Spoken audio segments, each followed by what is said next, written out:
Know your worth.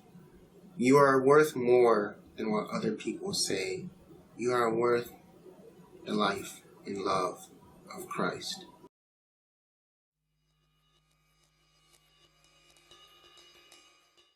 Alright, let's just jump right into it. I'm going to try to make this video short, sweet, and to the point. So, probably one of the most important things that we need to know when it comes to entering any relationship, whether it's romantic or platonic, is we need to know our worth. See, oftentimes we tend to, I'll just put it for myself, like I know I tend to put a little bit too much weight on how other people may view me, or what they may say about me, or how they may think about me, or whatever the case may be. And it's almost as if like I view myself through their lens, right? And so they reject me or they don't like me, then that reflects upon myself, and I see myself as unworthy or valueless, or whatever the case may be. And so to base, your worth or your value or your, whatever upon what other people may say or other people may, think is very, very shaky, not a very stable foundation for you to build your life on, much less to build any relationship on. When we don't have a stable foundation for our worth, we tend to, look for it elsewhere. And most of the time we try to find it in relationships. And so we get into these relationships because we are seeking some sort of affirmation or attention or affection or some sort of, ego booster. We want to feel some sort of value or worth. And we're trying to find that value and worth from this other person, right? So this other person's affirmation, this other person's view of us, this other person's thought of us is what dictates our self-worth and our self-value. And the problem is when we start chasing relationships as a means to fulfill our lives, to fulfill our self-worth and our value, we begin to be pretty much willing to do almost anything to get that attention, to get that relationship, to get that sense of love and affection. Right? We sell ourselves cheap so that we can feel valuable. And I think that's a very dangerous place to put ourselves in.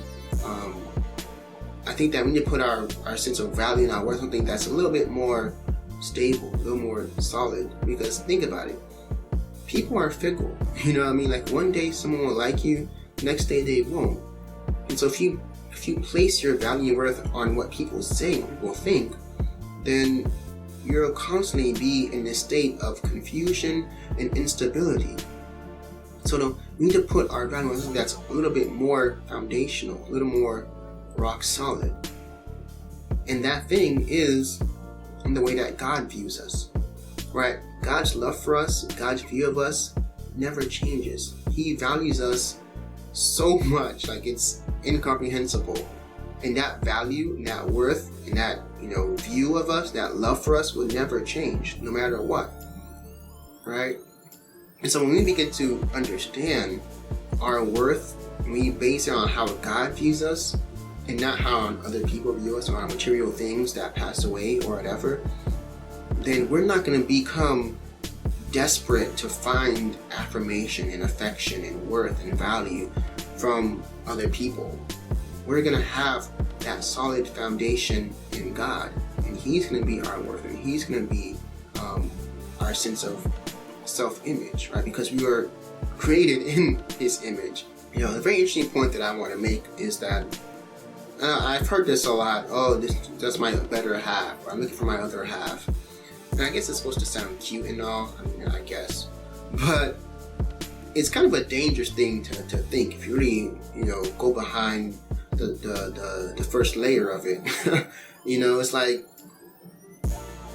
you are not this incomplete half a person walking around this earth seeking to find your other half, right? And then once you find your other half, then oh my gosh, then you'll finally become a complete human being, a complete person. Then your life will be fulfilled.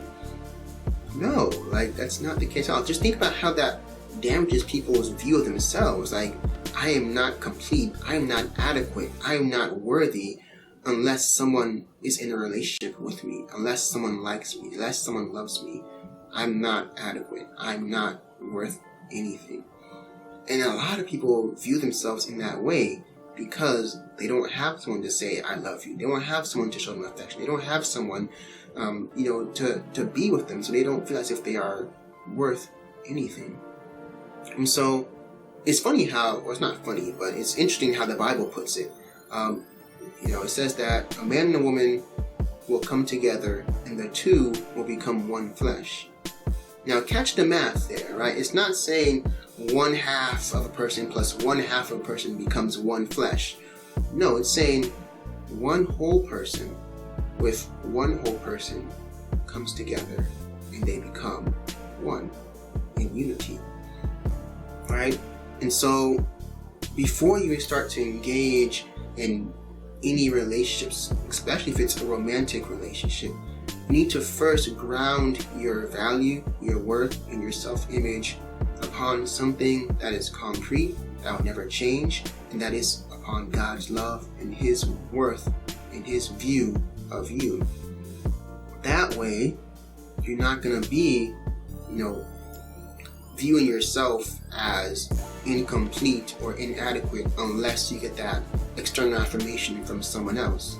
But you're going to have that affirmation already from God. So before you enter into any relationship, know your worth, because the last thing you want to do is try to find your worth in someone else, because I can almost guarantee you that it will fail, right? Looking to someone else to make you happy, or looking to someone else to fill that void in your life, looking to someone else to complete you or to fulfill you is never going to work, right?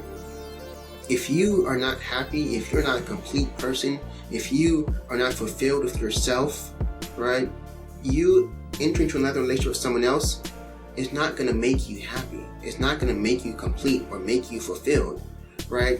You have to already be a complete whole person. You have to already, be happy. You have to already be fulfilled, because if you're looking for that fulfillment in someone else, another relationship, if you're looking for that happiness with someone else in that relationship, you're going to be sorely disappointed. So don't seek your worth in other people. Don't seek your worth in relationships. Know your worth. Know your value. Know how treasured you are. So that way, when you do enter into a relationship, you aren't dependent. You aren't a slave to this person's thoughts or actions or views or words. Because no matter what, they can never really tear you down, because you know where your worth and your value lies. But rather, what's great is if two people come together and they have a solid foundation for their self-worth, and they aren't looking to each other to make themselves happy or to fulfill each other's void or whatever, the relationship becomes then other-centered, right?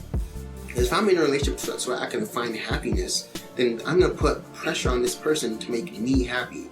And the relationship centers around my happiness, and it's all about me.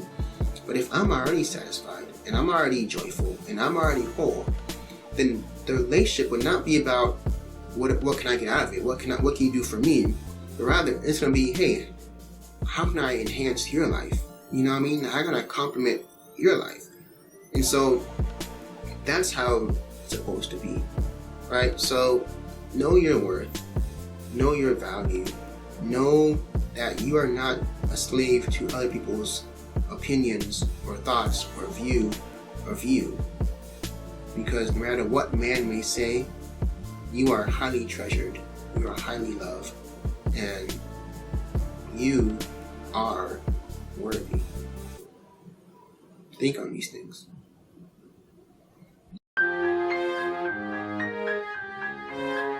Thank you.